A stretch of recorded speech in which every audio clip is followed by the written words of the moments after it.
സാധാരണഗതിയിൽ ക്രൈസ്തവരെ കുറിച്ച്, ക്രൈസ്തവരുടെ വിഷയങ്ങളെ കുറിച്ച് AICC സമ്മേളനങ്ങളിൽ ശബ്ദമുയരാറ് ഒന്നല്ലെങ്കിൽ കേരളത്തിൽ നിന്നുള്ള പ്രതിനിധികൾ സംസാരിക്കണം, അതല്ലെങ്കിൽ വടക്കിഴക്കൻ സംസ്ഥാനത്തു നിന്നുള്ള സംസാരിക്കും.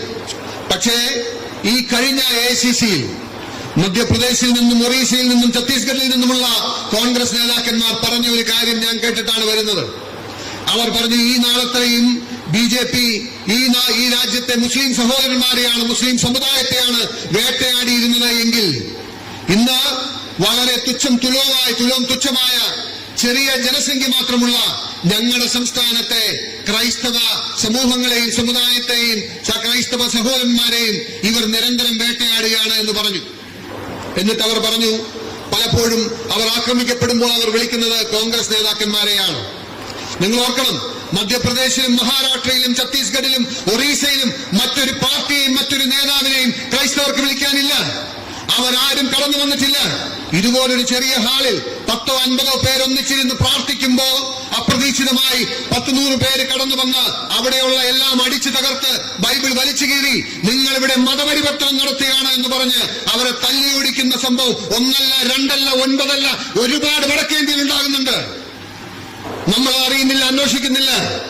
BJP ആണ്, സംഘപരിവാറാണ്, VHP ആണ്, ബജറംഗദളാണ്, പല പേരുകളിലാണ് അവർ നടപ്പിലാക്കുന്നത്.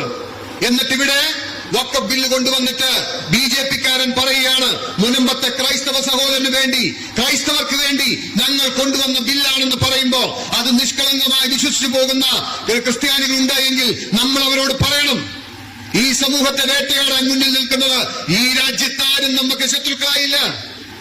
ക്രൈസ്തവരെ വേട്ടയാടാൻ ഈ രാജ്യത്ത് ഒരു മുസൽമാനും വന്നിട്ടില്ല. ക്രൈസ്തവരെ തേടി പിടിച്ച് അവരുടെ മീറ്റിംഗുകൾ അടിച്ചു തകർക്കാൻ ഒരു മുസൽമാനും ഒരിടത്തും വന്നതായി നമ്മൾ കേട്ടിട്ടില്ല ഇന്ത്യയിൽ.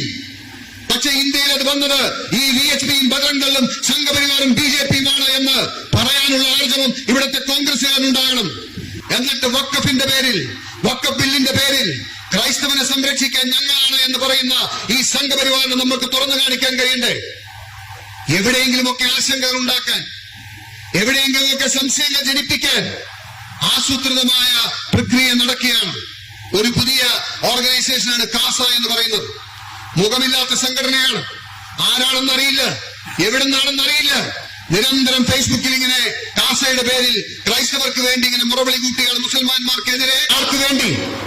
ഇവിടുത്തെ ക്രിസ്ത്യാനികൾക്ക് മുസ്ലിങ്ങളെ വേട്ടയാടിയിട്ട് എന്ത് കിട്ടാനാണ്? ഈ രാജ്യത്തെ 2 മൈനോറിറ്റികളാണ്.